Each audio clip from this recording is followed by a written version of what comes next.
Tingginya curah hujan yang mengguyur Kecamatan Lawang Kidul, Kabupaten Muara Enim, membuat jalan lintas tengah, tepatnya di Desa Keban Agung, Kecamatan Lawang Kidul, Kabupaten Muara Enim, nyaris putus.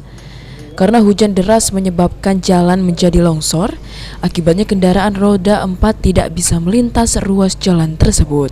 Peristiwa longsornya jalan nasional yang terjadi sekitar pukul 1 waktu Indonesia Barat dini hari membuat ratusan kendaraan roda 4 yang melintas pun terpaksa berbalik arah karena kondisi jalan tersebut sudah tidak mungkin lagi untuk dilintasi.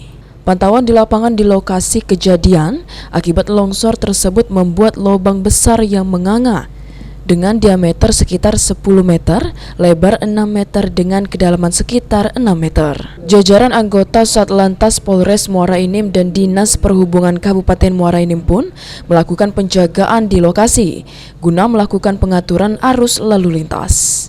Hanya kendaraan roda 2 yang masih diizinkan melintas oleh petugas. Untuk kendaraan roda 4 terpaksa dilakukan pengalihan arus. Menurut Ibda Hendri, BKU Satlantas Polres Muara Enim, untuk pengaliran arus lalu lintas untuk kendaraan yang datang dari arah Jakarta melintas ke Batu Raja menuju Muara Enim diarahkan dan dialihkan untuk mencari jalan alternatif melalui Jalan Beringin Lubai menuju Prabu Muli. Begitu juga sebaliknya, kendaraan dari Kota Lahat menuju Batu Raja dan Jakarta juga dialihkan melalui Prabu Muli Lubai dan Beringin. Kendaraan roda 2 masih kita izinkan, untuk kendaraan roda 4 sementara ini belum kita izinkan untuk melintasi jalan menuju Simpang Meo, begitu juga dari Simpang Meo menuju Kabupaten Muara Enim. Untuk saat ini kendaraan roda 2 masih diberi kebijakan untuk melintas sampai ada perbaikan. Sedangkan kendaraan roda 4 atau lebih dan terutama kendaraan angkutan dilarang melintas.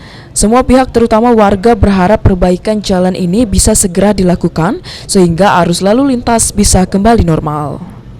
Mardiansyah, PAL TV.